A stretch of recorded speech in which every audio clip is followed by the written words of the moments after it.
Hi friends, welcome to Arunji kitchen. இன்னைக்கு நம்ம வீடியோவில் என்ன பார்க்க போகிறோம் அப்படின்னா, ஒரு சூப்பரான நல்ல ஹெல்த்தி ஃபுட்டான நம்ம பாலக்கீரை கடையில் எப்படி பண்ணுறது அப்படின்னு தான் பார்க்க போகிறோம். இப்போ இந்த கீரை பண்ணுறதுக்கு ஃபஸ்ட்டு நான் பாசிப்பருப்பை வேக போட்டுக்கிறேன். இப்போ நான் ஒரு டம்ளர் பாசிப்பருப்பு எடுத்திருக்கேன். இப்போ அதுக்கு தேவையான அளவு, அதாவது அது மூழ்கிற அளவுக்கு நம்ம தண்ணி எடுத்துக்கலாம். இப்போ இது தண்ணி சேர்த்தாச்சு நம்ம. அதுக்கப்புறம் நான் இதில் ஒரு 2 தக்காளி பழம் மீடியம் தக்காளி பழமாக பார்த்துக்கிறேன். இப்போ அதை சின்ன சின்னதாக கட் பண்ணி எடுத்து இதில் போட்டாச்சு. அப்புறம் 1 ஸ்பூன் மஞ்சள் தூள் சேர்த்துக்குங்க. அது கூட 1 ஸ்பூன் ஜீரகமும் சேர்த்துக்கலாம். இப்போ வெள்ளை பூண்டை நீங்கள் தட்டி போட்டாலும் சரி, அப்படியே போட்டாலும் சரி, ஒரு 2-3 பூண்டு எடுத்து போட்டு இதை நீங்கள் என்ன பண்ணணும் அப்படின்னா, இதை நல்லா ஒரு 3 விசில், அதாவது இந்த பருப்பு குழையிற அளவுக்கு, அதாவது இந்த பாசி பருப்பு அப்படின்னாலே சீக்கிரமாக குழஞ்சிரும் இல்லையா, அதனால ஒரு 3 விசில் விட்டுருங்க. ஃபுல்லாக 3 விசில் விட்டால் இந்த மாதிரி பருப்பு வந்துடும் பாருங்க. நல்லா விசில்லாம் அடங்கவும் எடுத்தேன். நல்லா குழஞ்சி நமக்கு சூப்பராக பருப்பு ரெடி ஆயிடுச்சு. அடுத்து நம்ம கீரையை இதில் மிக்ஸ் பண்ணணும். அது எப்படின்னா, ஃபஸ்ட்டு நல்லா ஒரு 2 ஸ்பூன் எண்ணெய் ஊற்றி, எண்ணெய் காஞ்சதும் கடுகு போட்டு தாளித்து விட்டுக்கலாம். பாருங்கள், கடுகு நல்லா வெடித்து வரும்போது நல்லா பெரிய வெங்காயத்தை நான் ஒன்று அப்படியே நல்லா கட் பண்ணி எடுத்து வச்சுருக்கேன் நீள நீளமாக.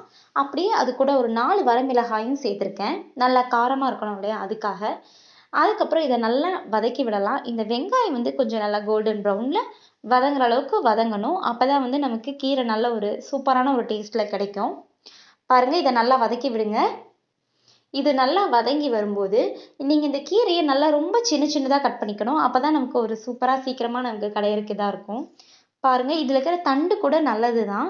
அதனால தண்டையும் நீங்கள் இது பண்ணாமல் நல்லா சின்ன சின்னதாக கட் பண்ணி எடுத்து போட்டுக்குங்க. பாருங்கள், நான் கீரையெல்லாம் சூப்பராக க்ளீன் பண்ணி எல்லாம் எடுத்து வச்சுட்டேன். இப்போ இந்த கீரை ஃபுல்லாக இதில் நம்ம சேர்த்துக்கலாம்.